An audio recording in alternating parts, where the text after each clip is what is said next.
Hello everyone, hope you can hear me.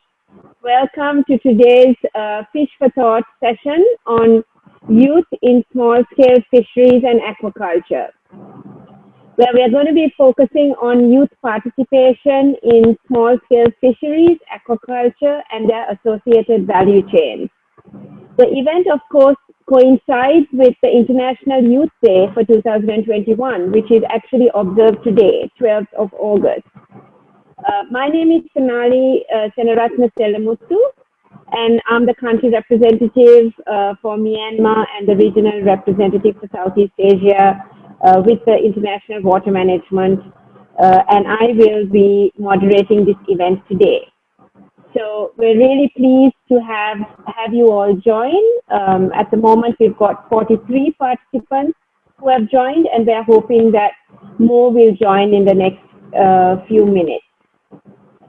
So while we wait for some further participants, I'd like to please just draw your attention to some of the housekeeping rules that are currently showing on your screen. If you could just move on to that slide. Thanks very much. So please take a moment to read through these. And just to add, to keep the webinar as engaging as possible, we've got our colleague Nisha Marwaha, who's a junior consultant at the WorldFish and one of the contributing authors actually to the strategic brief on youth that we have developed. She will be moderating and answering some of your questions. So please ensure that you direct your questions into the Q&A box only, not the chat box. We will be sharing some key links related to today's discussion in the chat box. So do make sure that you keep an eye on the chat box. We would also like you to subscribe to the WorldFish newsletter and receive the event recording, as well as some post-event materials. And the link to subscribe will also be included in the chat box. Great if you can also use the chat box to introduce yourselves so that we know who's here today. And I see that the numbers have already gone up. We've got 54 participants right now. So now, without much ado, I will be passing on the floor to the winner of the 2021 World Food Prize, Dr. Shakuntala Thilsted, who will be giving the opening remarks today. Shakuntala, as you all know, is the global lead in nutrition and public health at WorldFish. And she's also the vice chair for the UN World System Summit Action Track 4 on advancing equitable livelihoods. Shakuntala, the floor is yours. Thank you, Sonali, and greetings to all, and welcome to today's Fish4Thought themed Youth in Small-Scale Fisheries and Aquaculture. Today's session, as Sonali has said, is being held in conjunction with the UN-observed International Youth Day. The theme for this year's International Youth Day is Transforming Food Systems, Youth Innovation for Human and Planetary Health, and recognizes the importance of meaningful participation of young people in the global transformation towards equitable, sustainable food systems. In the UN Food Systems Pre-Summit held late last month, we heard of the challenges of youth in food systems and the need for context-specific solutions with further disaggregation of young women and young men. Just like other vulnerable groups, young people face their own set of challenges, such as navigating traditional power balances, limited access to resources and the supply chains, and bridging traditional knowledge with modern innovations. The COVID-19 pandemic has further disrupted youth participation in food systems, including aquatic food systems globally. Young people, especially young women, were easily displaced from food systems and the food and agricultural sectors. And they're finding it harder to build forward better in these challenging times. Throughout this year, in the CGIAR research program on fish agri-food systems, FISH, we are developing a set of strategic briefs to share learnings, outcomes, and impacts from the program and stimulate actions and investments into aquatic foods and aquatic food systems. Today, we are happy to announce the release of the strategic brief on youth in small-scale fisheries and aquaculture. The link to the brief can be found in the chat screen. We would like to take this opportunity to thank all contributors and reviewers for engaging in this important piece of work, and also to thank all of you for attending today's Fish4Thought event. Do join me in welcoming Indika and Liki, researchers from the International Water Management Institute, IMI, and lead authors of this strategic brief on youth in small-scale fisheries and aquaculture. And they, Indika and Liki, will be presenting their findings. Thank you.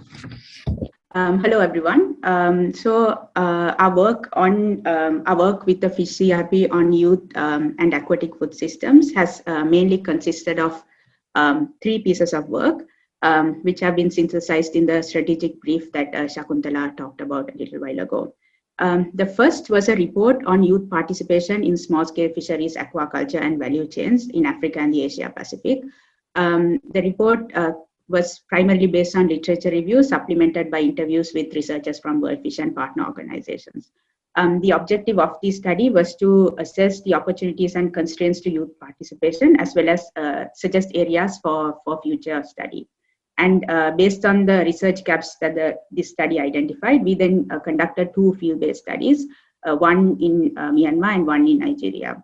I will first briefly talk about the findings from the report as well as the findings from the Myanmar study, and Liki Mialesh will then talk about the findings from the Nigeria study as well as provide recommendations from all 3 pieces of work. The work we did on youth engagement and the knowledge we gained from it also contributed to the UN Committee on World Food Security's high-level panel of expert report on youth engagement and employment in agriculture and food systems. Why is the topic of youth and aquatic food systems of importance? It would come as no great surprise to those who are here that youth employment across the world is high and rising, and where young people do find employment, it tends to be in employment niches that are poorly paid and under substandard working conditions. And while aquatic food systems and other food systems are the largest employer of young people in the global south, it appears that in many contexts, youth are looking to alternative sectors for livelihood building. So what then might the constraints be for youth livelihood building in aquatic food systems? To begin with, youth start work and livelihood building from a position of disadvantage, of diminished access to resources, to opportunities, and to power.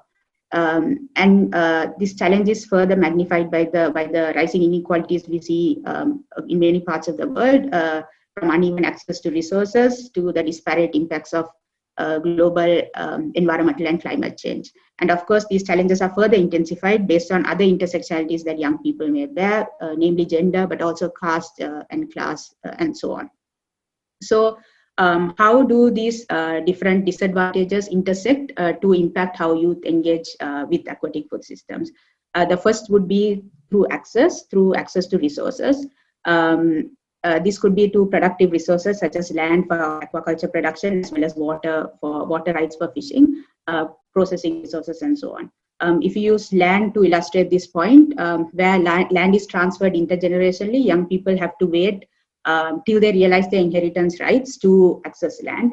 And this can be made even more challenging by other trends we see, such as land fragmentation and large-scale land acquisition. Access can also be to knowledge, for instance, technical knowledge and connecting to extension service agents. It can be to financial services, which are not always tailored to meet the unique circumstances of young people. It can also be to decision-making spaces, which are not always welcoming of the participation and leadership of young people.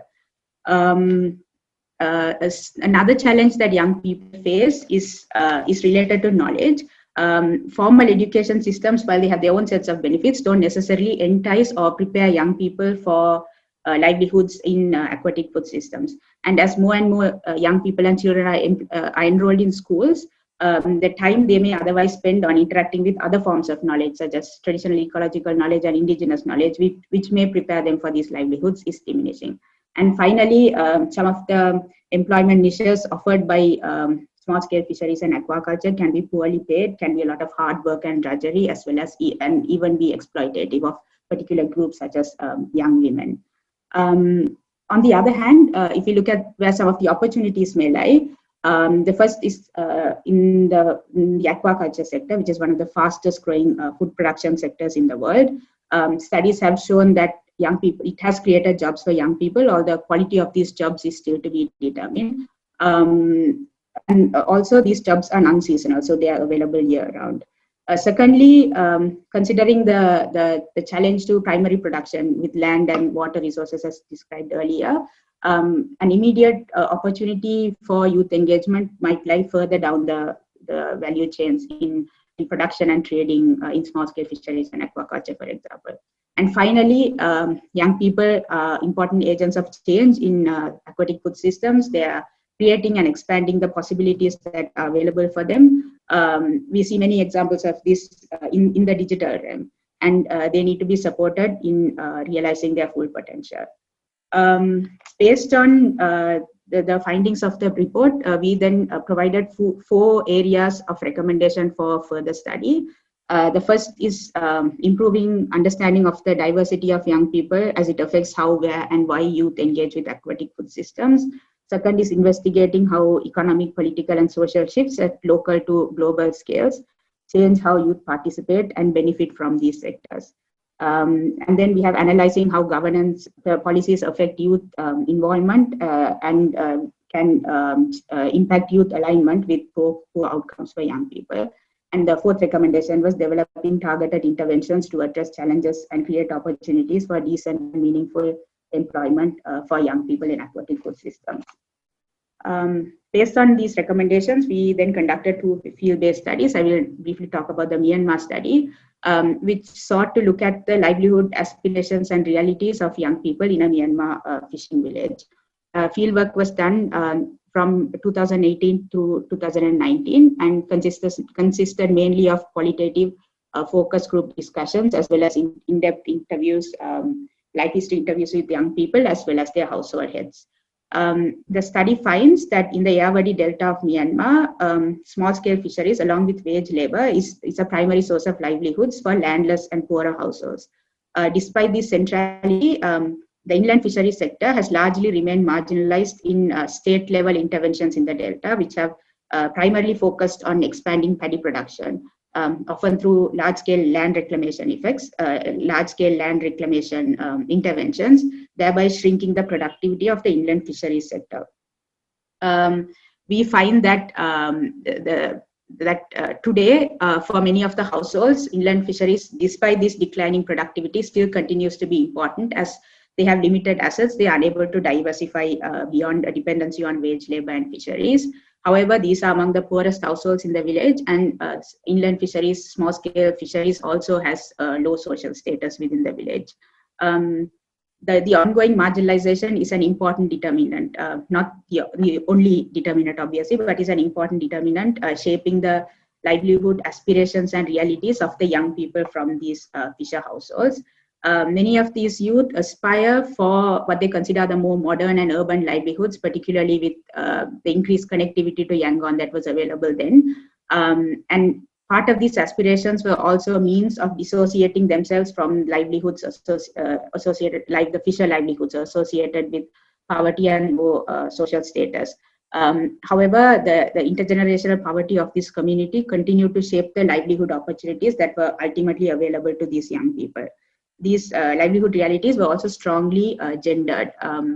While a few of these young people eventually passed the high school matriculation exam, for many of the female youth, the expanding garment sector in Yangon offered a means of accessing these modern and urban livelihood opportunities, which was not without its own set of challenges. But for many of the male youth from the fisher communities, they found themselves with livelihood realities that were overwhelmingly rural. In addition to this, with increasing indebtedness among the fisher and landless households, many of these youth also found themselves having to seek work in the expanding midshore fisheries of the neighboring Gulf of Mataban, which was based on contract payment. So this was used to pay off debts, but which were highly risk-prone and precarious and harmful to health and the well-being of these young men.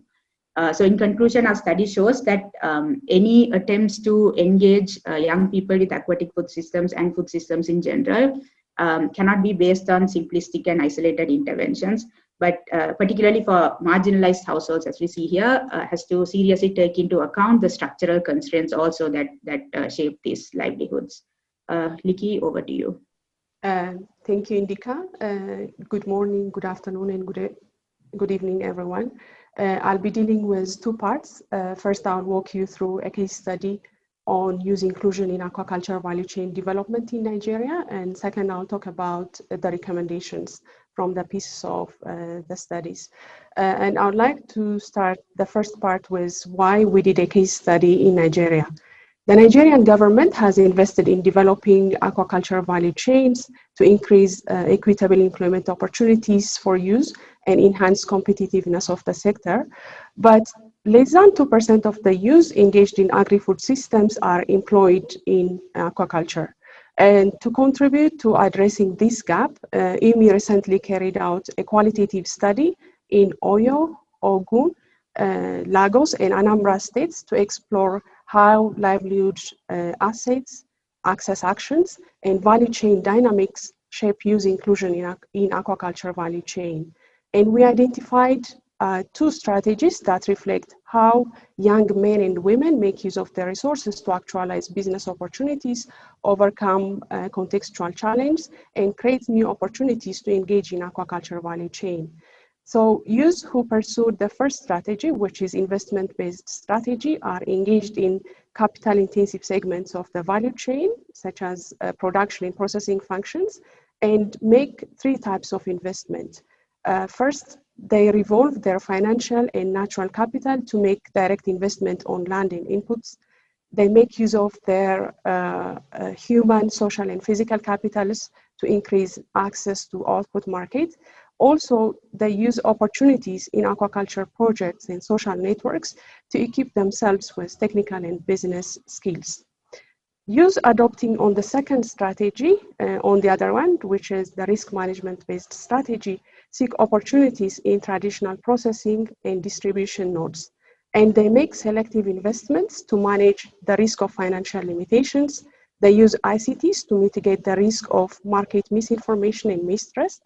And they participate into capacity development initiatives to manage the technical risks such as fish spoilage. The two strategies indicate that youth inclusion in the Nigerian aquaculture value chain depends on their ability to use their economic, physical, human, social, and political capitals to overcome the hindering factors along the value chain. So improving access to these capitals is expected to facilitate better youth inclusion. And that brings me to the end of the first presentation. Next slide, please, Indika. Thank you. Regarding the recommendations, addressing the current challenge faced by young men and women in small-scale fisheries and aquaculture is crucial for inclusive development of the sector. So government and development partners can help reduce the challenge by facilitating evidence-based actions. And these include land distribution or tenure arrangements that allow youth to access productive natural resources, establishing cooperatives that improve youth access to land and water rights, inputs, markets, and financial services, and also updates to curricula and training tools and actions of relevant positions in higher education, development and enforcement of protection from exploitative employment conditions, formation of organizations that create pathways for youth to engage in decision-making processes, development of opportunities by supporting small-scale farms and downstream segments of the value chain, particularly to facilitate inclusion of young women and greater stability in time of crisis like COVID-19, and also increased integration of ICTs and wider access to technical advice and training opportunities. Thank you for your time, and I will now pass the floor to our moderator, Sonali. Thanks very much, Liki and Indika. Just to let everyone know, Liki and Indika were really the driving force behind our work. So thanks very much for those very clear presentations. And if you have any questions for Indika and Liki, please submit these into the Q&A box. And now Anisha will be helping to moderate these. But let's now shift our attention to the three panel members who I believe are here, and great to see Benedict also joining. So our 4 panel members. And we will, without much ado, move ahead with gathering their reflections on what they heard. So first, may I ask Mr. Benedict Chan, who is the program coordinator and portfolio associate at Hatch Blue, who coordinates the accelerator program at Hatch Blue, a venture capital that seeks and invests an innovative, sustainable aquaculture startup whose passion is transforming food security policies, first came from his capstone project on the history of fish farms in Singapore. So, Mr. Tan, may I ask you what your thoughts are on today's discussion? Thank you. Floor is yours. Hi, everyone. A very good afternoon, morning, and evening to everyone here. Thank you for your time, and thank you, Liki and Indika, for a fantastic study on youth in small-scale fisheries and aquaculture. At Hatch, primarily our goal is to invest globally in really early stage sustainable aquaculture startups. So we do, because of that, and I'm answering this issue that we're discussing today from the perspective of aquaculture. And because we tend to invest and expect higher returns, we tend to look at more export-orientated industries or higher end goods like shrimp and or salmon. However, we have invested in startups also looking at tilapia, and that's not to say that we won't look to invest in more startups focusing on more regional, local-based aquaculture in the future.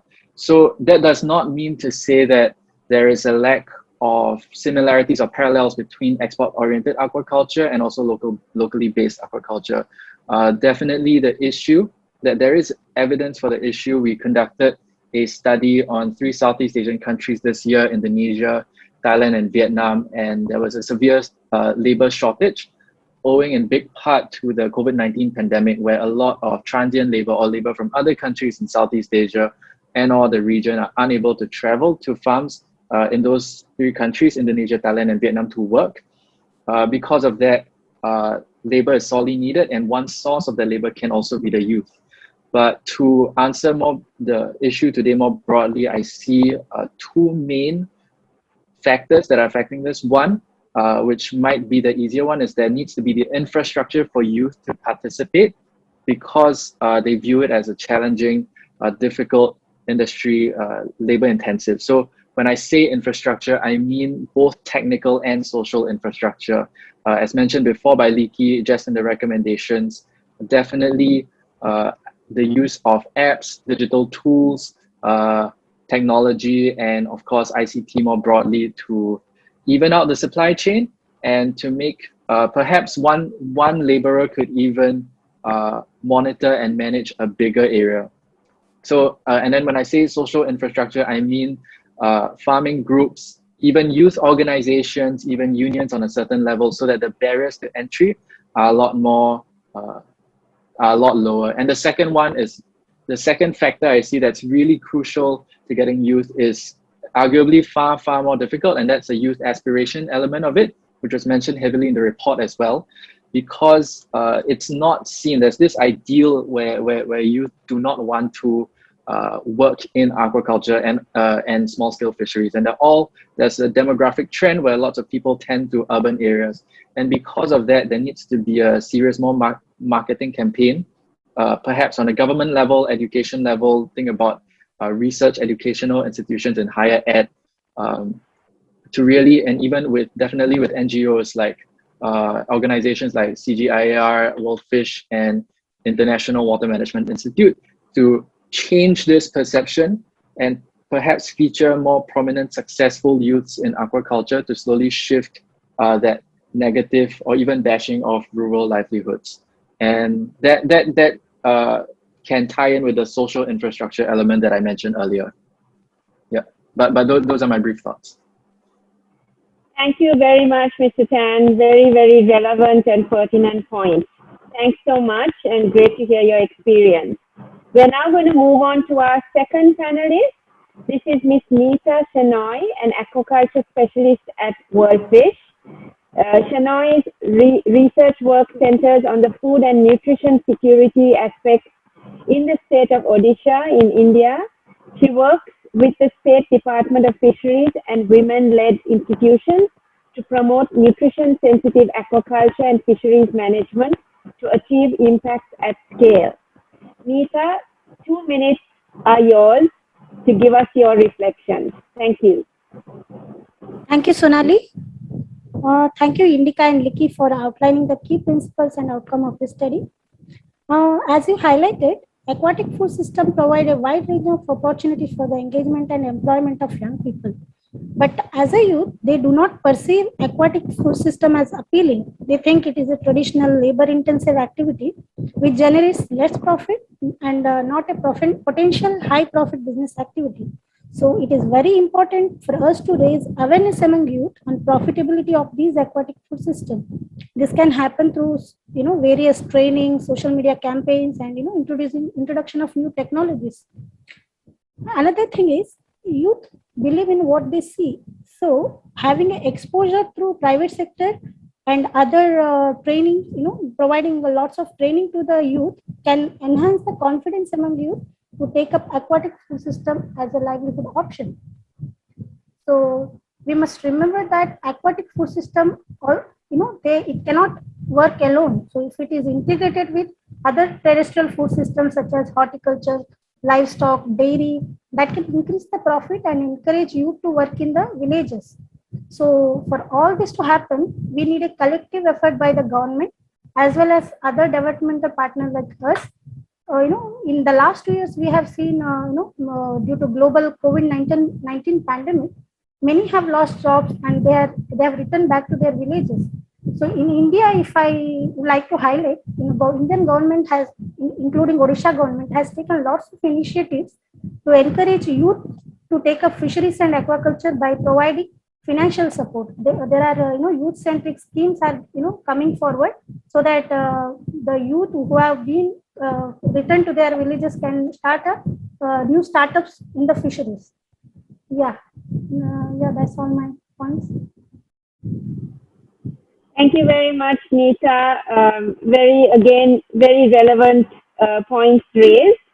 Our next panelist is Mr. Hamid Oni, who is the Managing Director of Fisheries Farms.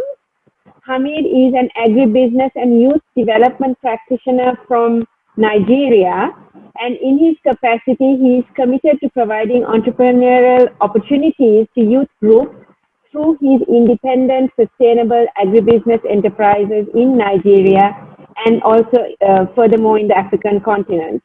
Hamid, we're really pleased to have you here today. Can you please give us a brief reflection in terms of the earlier presentations? Thank you. Over to you. Thank you very much, and I want to thank you for the wonderful presentation. It actually depicts some of the things that we experience in Nigeria.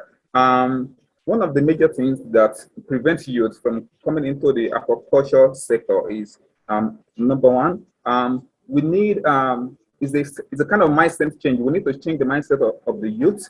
We need to reorientate them. We need to carry out a lot of reorientation activities, because the youth believe that the aquaculture sector is for the old ones, for the retirees, and then for those that have huge amount of money. And then we do call them, and we set ourselves as an example that after all, we're still young as you are, and then we're involved in this sector, and we're doing really fine. So what we do to reorientate them is that we do organize a set of training. For example, there is a program in Nigeria by the government called the National Youth Service Corps. We do go to their camps. When we get to the camp, they do invite us actually, and then we talk to them. We talk to about thousands of them. We explain the opportunities in this sector, and the reason why the youth has to come to this sector, because this sector is really critical to our nutrition and then to our economy. Is a very powerful economy in the nutrition sector of the country. So we do try to make them see values in this sector, and then we bring them over. And after that, we do train them. We do a kind of short training, and then those that are interested in furthering, what we do also is that we invite them to come over. We also place them under internship. And after that, we don't just leave them like that also. We also mentor them. And our mentorship activities is really wide. One of the critical programs we have in Nigeria is the Tony Elumelu Foundation program, which they tend to train youth and then they empower them by giving them by funds to start up. We are mentor on that flagship, on that program, where we mentor youth across Africa. And also some other things we do also, we also put them through investment opportunity, because we know that whenever we're talking to youth about coming into the aquaculture sector, they tell us that we don't have money, it is capital intensive. And then we made them understand that this sector has a wide value chain, and then we make them start at the point in the value chain where they can have quick money. And then that is the reason why we intensify our effort on training them on value addition. And these are the things that we also do, as we could also see our product across the shelf, across the country. And these are some of the things we're doing. Thank you. Thanks very much for that interesting, practical talk about value addition. And it's really good to see this sort of practical examples coming out in this session, because that's what this is all about. Thanks very much. We will now move on to our final panelist, Shehu Akintola, who is the Professor of Fisheries in the Department of Fisheries at Lagos State University. Professor, thank you very much for joining us today. Professor Shehu is a transdisciplinary scientist working across the fields of freshwater and coastal fisheries and their relation to economics, biology, ecology, governance, and management. He is currently working to consolidate Nigeria's fisheries for the ocean decade. Professor Akintola, we are really pleased to have you today join us, and we would really like to take your reflections in terms of the earlier presentations. The floor is yours. Thank you, Sonali. This good presentation. The first one dealing with reflection from Myanmar is a situation where generally they present the marginalization of fishers in terms of having low value. That is one of the challenges that is turning the youth, not encouraging them to take into fisheries. And you see many of them are migrating out of fisheries, taking to even lower paying jobs. Like in Nigeria here, they go into riding Okada. I think Ahmed will understand this and others from Nigeria. And also the challenge also include historical, like as pointed out, historical and structural inequalities, which presents the fishers as people without voice. They are marginalized, they have a voice, nobody is listening to them. And this most times are being practiced where you see top-bottom policy approach, where the fishers are not included in the decision-making process. And then when you come down to aquaculture, just like the presenter has said, there are issues of which parts of the strategies do they start from. But my experience from the field here is that Nigerians, most times, the youth often start from the risk-based management, trying to get involved in fingerling distribution, and then making top up, and then making their profit. And this has really helped many of them now moving back into real investment and then business strategy, owning their own farms. They are starting small, and then they begin to grow big along with time. And then they also, many of them are using their capital. They are young, and they are able to, connect with each other and also act as mentors for themselves. And this has also encouraged the development of aquaculture in the country, Nigeria. The youth are well placed to continue to drive this process because of all their capitals in terms of social, human, and physical abilities, as pointed out by the speakers.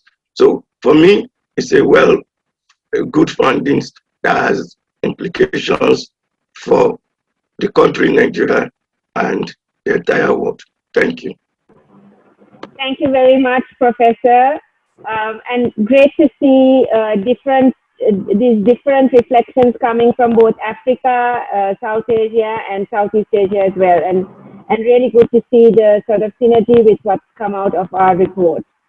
So we will now, if you have any questions to any of the panelists, let me just first remind you to please submit these in the Q&A box. And actually, we're really pleased to see that the numbers have now come up to 95 participants for this webinar. So really excellent to see that. And we will move quickly to the next session in terms of our panel discussion, where we would like to start our discussion on the aspirations, opportunities, and challenges of youth in fisheries and aquaculture, and more broadly, actually, in aquatic food systems. So let's start with the first round of topics. The first question is, in your experience, what tends to limit decent and meaningful livelihood for youth in aquatic food systems? And I would like to pass the floor to Nita Shenoy to please respond to this question. Thank you, Nita. Thanks again, Sonali.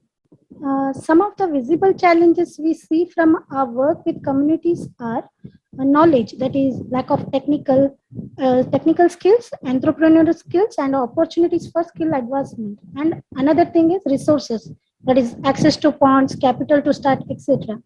If we look deeper, we can see that there are also structural barriers which prevents young women and men from engaging in and benefiting from their engagement in the aquatic food system. And the second limitation is, as I said earlier, youth do not consider engagement in aquatic food system as better income generating and livelihood supporting activity. And those who consider it, we see them taking up modern aquatic food system like cage culture, biofloc, aquaponics over traditional small scale production system. For example, in Odisha also, whenever I have visited my field, I've seen many engineers, otherwise from the IT sector, who have taken all these modern aquaculture production system. And the third limitation is, as Indica mentioned, it is social importance. Agriculture and fisheries, allied sectors, usually they do not get that social importance. So the youth are moving away from their fisheries and aquaculture oriented rural activities towards other livelihood activities. And also we see rural urban migration, where they go for a more secure and more regular stream of income in urban areas. The last limitation I would like to highlight is the investment. This aquaculture production system requires high investment, which is not affordable by the youth. Most of the youth, if we see, one who has ancestral properties, land, resources, they get into the aquatic production system, and one who lack those things, they need investment. So, they always, that is a hindering factor which demotivates them. And in Indian context, along with these limitations, they face a lot of extreme weather conditions. For example, in last 1 year, India has faced 2 cyclones where many of our beneficiaries, farmers, have incurred lots of loss. So again, venturing into, since it has a very high risk, again venturing into the aquatic production system, it is very difficult for them. So I feel these are the important limiting factor which tends to limit decent and meaningful livelihoods for youth in aquatic food system. Thanks very much, Nita. Thank you so much. And I'd like to right now move that same question, ask that same question of one of the other panelists, Mr. Hamed Oni. Can you please give us your reflections on this same question? And if you like, I can repeat the question. What tends to limit decent and meaningful livelihoods for youth in aquatic food systems? Thank you. All right, thank you. There are several factors that could limit youth being successful in this aquatic sector. And then one and the most important factor that we want to highlight out is the point of skills or knowledge. What do I mean by this? The first thing the young people need to do is to acquire the necessary skill in the sector. Once you have the skill, you have the requisite knowledge, you study from afar, it will give you confidence to be able to know what to do and what not to do. And then these are the things that will keep you going, because yes, we'll make mistakes, just as I also made some mistakes while coming up. And then, but what I ensure is that as I'm making the mistake, I'm trying to quickly go over it, to learn, unlearn, and then I relearn every day. I do this to ensure that I always have the first-hand information as far as the sector is concerned. And then another thing I want to talk about is the issue of the mentoring. You see, as a young person, you cannot know it all. You need someone in that sector that is experienced, that has been there, that is doing it right. Just walk up to these people, or you write them, and so many of us will be willing to mentor you, to guide you, to make sure that you are also successful. Because in this sector, here in Nigeria, we don't really have a lot of youth on board. That's the reason why whenever we go out to go and do 1 or 2 things, and then they meet us, they see that we're young people and we're doing this, they are so surprised that, how are you sure you're the one doing this? So because we have some people that are experienced, that we do talk to, we call on them. Whenever we have challenges, we talk to them. Whenever we want to make a step, whenever we brainstorm, we present it to them, and then they're able to give us some guidance touches. This has really helped us and kept us going. And having done that, we talk about investment opportunity. There are various investment opportunities. The first thing you need to do is not to be looking for loan or looking for money. Having acquired the skill and having gotten a good mentor, and then you have to start small. If you've started small, you will have learned along the way. And as you are starting small, as you will have the opportunity to expand little by little. As you are expanding, in fact, the banks will be the one coming after you. So they'll be telling you about their various credit programs that they could offer you. And you can choose from that. And if you don't want to go to bank, there are so many other investors. We have angel investors that can invest in what you're doing. There are also some grant opportunity which the youth can also take advantage of. One of that example we have in Nigeria is the Tony Elumelu Entrepreneurship Program, which I'm also an active mentor in. And they will train you, they'll mentor you, and then you also have access to grants. And most important thing in this aquatic sector, what would make one successful, because it could be tiring, it could be frustrating at times, but your passion for this sector will actually keep you going. So that, let's say, for example, you have a production and things went wrong, is your passion that will make you to try again, and then to let you walk the walk and let you work extra mile to make sure that you actually get your finished product at the table. And this would ensure a success for the youth in the aquatic sector. Thank you. Thanks very much, Mr. Hamed Oni, especially talking about the whole mentoring process, which is, of course, a critical component of ensuring, success in a youth program.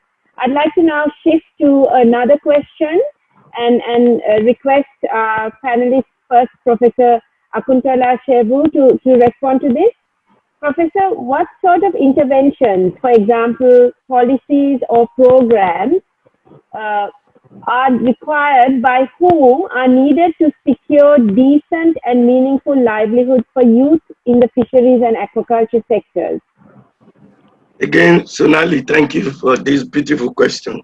Yes, in terms of policies, programs, I will start to first say generally whether fisheries or aquaculture. There's need to develop program-based entrepreneurial courses. And this will be done maybe at the level of the research institutions, the universities. Early enough, youth should be exposed to ability to scan within the value chain, whether fisheries or aquaculture, the opportunities inherent in each of them. Now,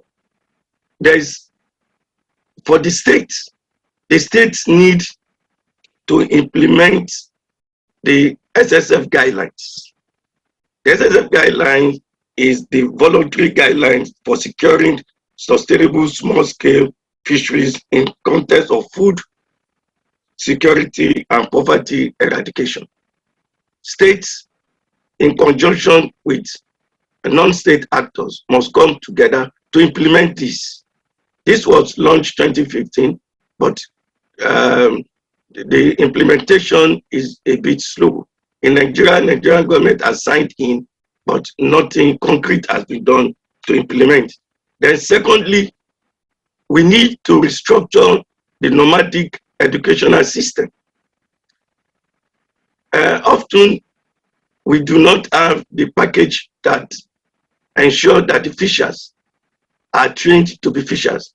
In one of our interactions with the fishers, they said, look, your training, your program is only making us to be consumers, not producers. Because fisheries is a way of life. They don't want to leave the fisheries. That is their life, that is their history. So when you train them to be doctors, you train them to be this and that, outside the fisheries, then we may not get it right. Now, as to aquaculture, the states and non-state actors in finance must begin to develop programs that suit aquaculture production. For example, the payback period, payment methodology should be done to reflect the cycle of production. Not when you take a loan, a fund from the financial system, and they expect immediate payment back. This will discourage the youth.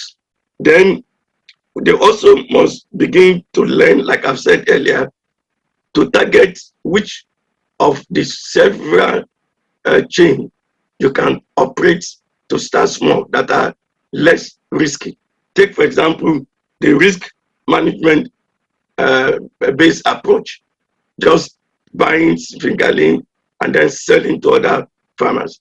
And then finally, here, the states too and development agency must begin to drive the process of digital tools so that the drudgery involved in farming will be a lot reduced, and take also advantage of the flair for the youth to use ICT-based material. This, I think, will help ensure that the youth participation in fisheries and aquaculture is further sustained and becomes sustainable.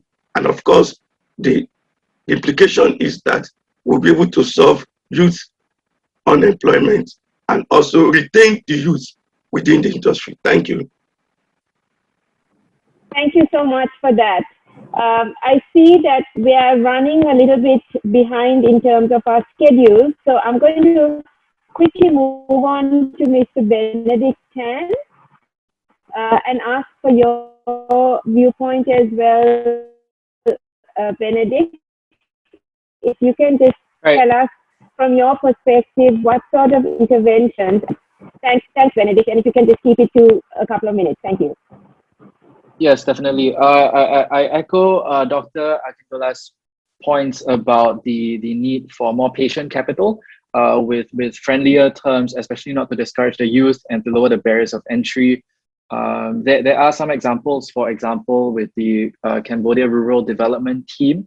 They have looked at certain small-scale aquaponic systems that have been successful to date. Definitely also building on his second point about digital adoption, this has been an issue in Southeast Asia as well, where I am more familiar. I dare say that a lot of the tools already exist, but they are not being adopted by what are predominantly older, less tech-savvy farmers. But that adoption needs to happen in order to digitize the industry before young people perhaps are more willing to enter. However, I still think the overarching issue would be making it more ideal, changing the perceptions. And for that, massive marketing campaigns in each country need to take place, but also the initiatives that Mr. Hamed Oni perhaps already run. Those are fantastic initiatives where youth can look at people and relate to them that look and sound like them, are into the same things that they're into, and realize that, hey, actually, that guy looks like me, I could do that too. But lastly, perhaps governments should look at more less export-oriented initiatives and fund those more. For example, in Indonesia, they're increasing opportunities in export-oriented industries, for example, shrimp farming, and there's a lot of funding for those areas. But perhaps with the increasing needs of food security, looking at more small-scale aquaculture support would benefit youth participation greatly as well. Thank you very much, Mr. Chan. Excellent interventions by all four of our panelists, really bringing home some of these key sort of areas that we are trying to cover in our report as well, and giving very practical, pragmatic examples. Thank you so much. So because we're running out of time, what we will do is, rather than try to answer the Q&A questions now, we will answer those and provide that in the post session, the documentation. And with that, I'd like to hand over back to Shakuntala to do the final remarks. Thank you, Shakuntala, and thank you very much, everyone. Thank you. Thank you so much, Sonali.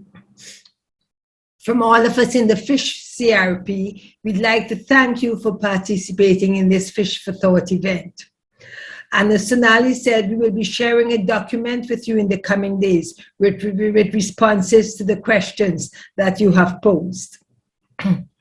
Thanks to all speakers for an exciting and thought-provoking session. There can be no transformation of food systems without the inclusion of youth, and without inclusion of youth also in the aquatic food systems. We have heard of the many challenges youth face, but also we have heard of ways of meeting the aspirations of youth within the aquatic food systems. We have heard of the actions needed. And if I should point to a few that I personally have listened to and thought that are very interesting, is those that have been raised along the learnings, the skills building, and the mentoring of youths, and the need for youths to engage themselves in associations so that they can support each other, they can become more visible, and they can make their voices heard. We've also heard about the need for the investments opportunities, both from the public and from the private sector. I do invite you all to engage with us as we continue on our efforts to develop inclusive, equitable, and sustainable aquatic food systems, and with the engagement of youth. I'd like to thank the WorldFish communications team for organizing this event, and to Nisham Mawaha and Malcolm Beveridge for their support to the whole Fish Strategic Brief series. This strategic brief and Indica's co-author have contributed to the recently released high-level panel of experts Committee on Food Security Report number 16, promoting youth engagement and employment in agriculture and food systems.